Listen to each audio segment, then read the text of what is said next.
there are so many people in the world, and you may be watching this right now, and you have these incredible ideas, and what you think is missing is motivation. And that's not true. Because the way that our minds are wired, and the fact about human beings, is that we are not designed to do things that are uncomfortable or scary or difficult. Our brains are designed to protect us from those things because our brains are trying to keep us alive. And in order to change, in order to build a business, in order to be the best parent, the best spouse, to do all those things that you know you want to do with your life, with your work, with your dreams, you're going to have to do things that are difficult, uncertain, or scary, which sets up this problem for all of us. You're never going to feel like it. Why do you think that is? Oh, I know exactly why that is. Because I've studied this so much, because for me, one of the hardest things to figure out was, why is it so hard to do the little things that would improve my life? And what I've come to realize is that the way that our minds are designed is our minds are designed to stop you at all costs from doing anything that might hurt you. The way that this all happens is it all starts with something super subtle that none of us ever catch. And that is with this habit that all of us have that nobody's talking about. We all have a habit of hesitating. We have an idea, you're sitting in a meeting, you have this incredible idea, and instead of just, saying it, you stop and you hesitate. Now, what none of us realize is that when you hesitate, just that moment, that micro moment, that small hesitation, it sends a stress signal to your brain. It wakes your brain up, and your brain all of a sudden goes, oh wait a minute, why is he hesitating? He didn't hesitate when he put on his killer spiky sneakers. He didn't hesitate with the really cool track pants. He didn't hesitate with the NASA t-shirt. Now he's hesitating to talk, something must be up. Then your brain goes to work to protect you. It has a million different ways to protect you. One of them is called the spotlight effect. It's a known phenomenon where your brain magnifies risk. Why? To pull you away from something that it perceives to be a problem. And so you can truly trace every single problem or complaint in your life to silence and hesitation. Those are decisions. What I do, and what's changed my life, is waking up and realizing that I'm never going to feel like doing the things that are tough or difficult or uncertain or scary or new. So I need to stop waiting until I feel like it. And number two, I am one decision away from a totally different marriage, a totally different life, a totally different job, a totally different income, a totally different relationship with my kids.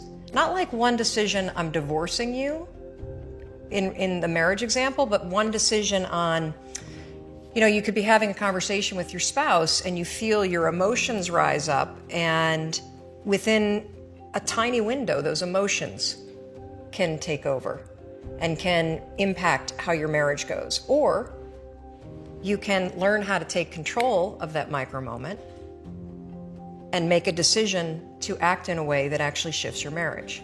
Your life comes down to your decisions, and if you change your decisions, you will change everything. In the scheme of life, hitting the snooze button is not that big of a deal. But here's the thing about life.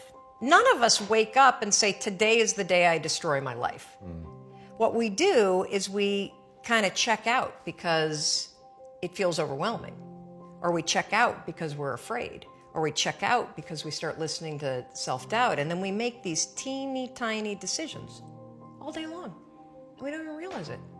Decision to not get up on time, a decision to not eat the right thing, a decision to snap at your kids, a decision to not speak in a meeting, a decision to not look for a job, a decision to not deal with your finances, a decision to not call your parents, like whatever it is. All day long, these tiny decisions that take you so far off track. And then you wake up like I did and you look at your life and you think, how the hell did I get here? And more importantly, how do I get back over there? And you have no idea. And so I was so trapped. And I know from your story, you felt the same way. Like you knew that there was more in store for you, but you couldn't figure out, how do you close that gap? How do you find the power that's in you? How do you discover your greatness? How do you solve these problems? It feels so overwhelming when you can't. I would go to the grocery store and the items would scan And I would be sitting there readying my excuse because there was no way that my check card was going to clear. I got in this struggle with myself that a lot of us find ourselves in, and that is you get trapped in what I call the knowledge action gap. You know what to do, but you can't seem to make yourself do it, right?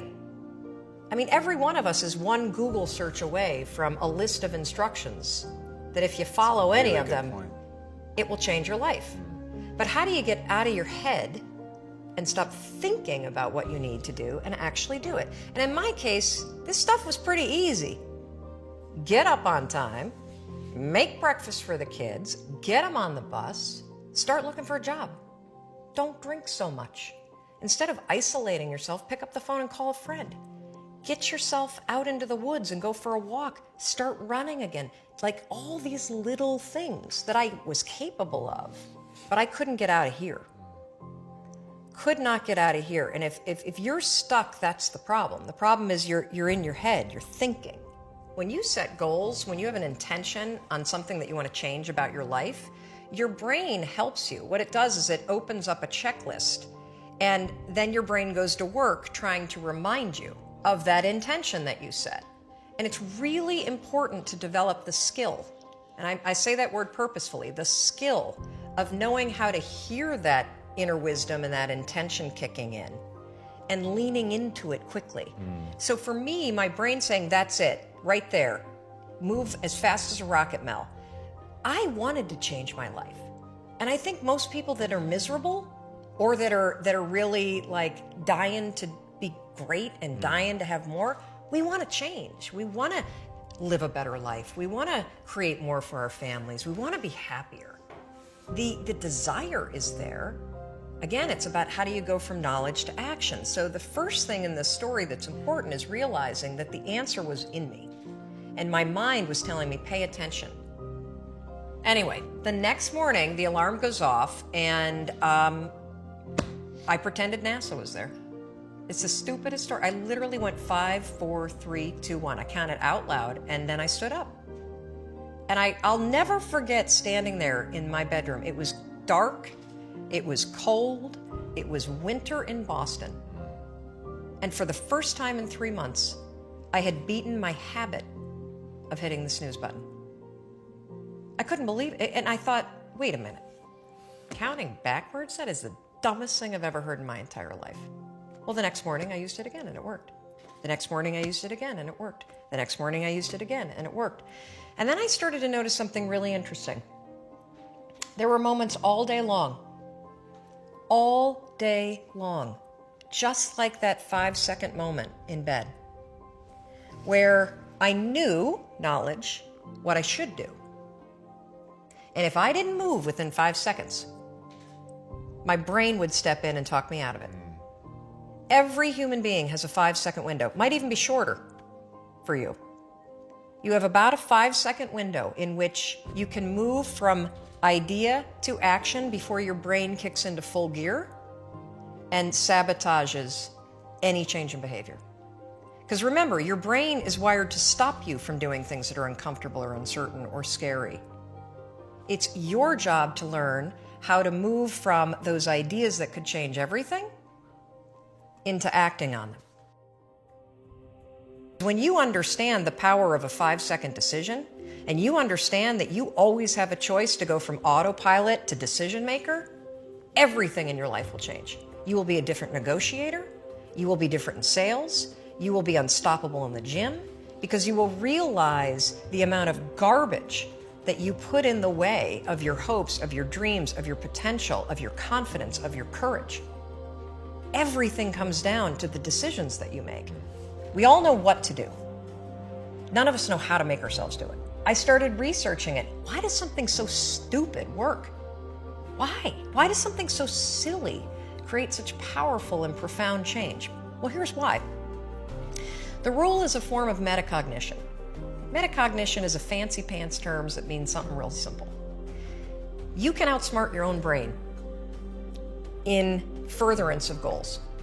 There are tricks that you can use that actually outsmart the tricks your brain plays on you in furtherance of a higher purpose. We all know this. You can restrain yourself if you're in a situation that calls for it. You can jump into a raging river to save your dog or your kid.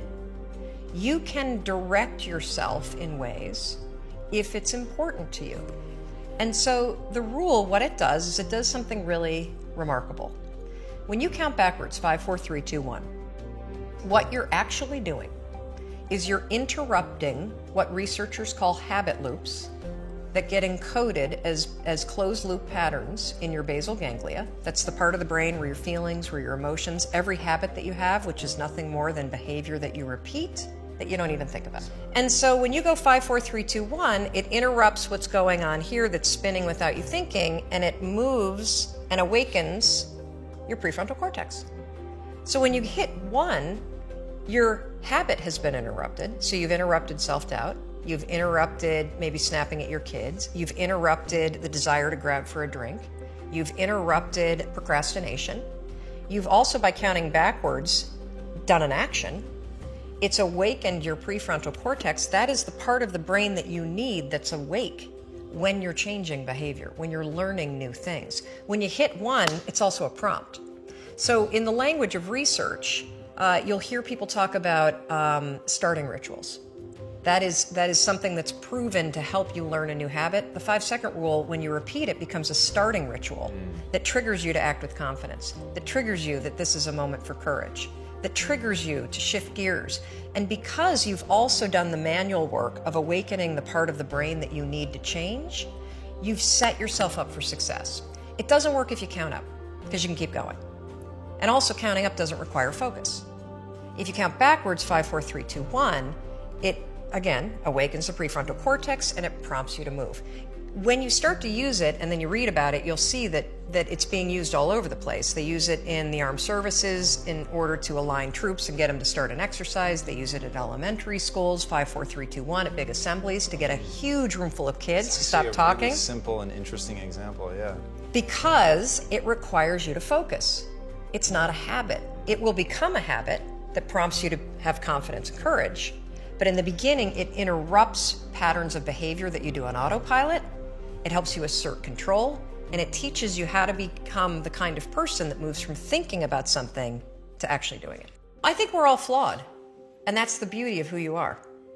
And instead of trying to make yourself perfect in every area, it's so much easier when you accept the things that you're terrible at, or that are your weaknesses, or that are the things about your wiring. Look, if I were diabetic, I would take insulin. I happen to be somebody that's wired for anxiety. Right. No big deal. So figure out how to, instead of fighting those things, actually trick it. Because the truth is that you're never going to feel ready to make these changes. You're never going to feel like doing them, but you can always make a decision. That's always in your control. Staying with somebody that treats you like garbage is a decision. It is. Staying at a job that you hate is a decision. Staying in the body that you are not proud of is a decision. Is it going to be easy? No, it's not going to be easy to change. It's simple. Do a Google search and then use the 5-second rule to force yourself to do that stuff. Change comes down to 5-second decisions, and this is why the 5-second rule is important for everybody to know. It's your job to push yourself. And I don't care if you're Dr. Martin Luther King Jr., or you're Michelangelo, or you're Lin-Manuel Miranda, who wrote Hamilton, you will struggle with self-doubt. And everybody that you admire, everybody, and the list is the same for everybody. Oh, Oprah Winfrey, and I want to be like, Tom, and I want to be like, Branson, and I want to be like Jay-Z, and I want, everybody's list is the same. Bill Gates, and do you know what those people do? They do not have the habit of hesitating. They trust themselves.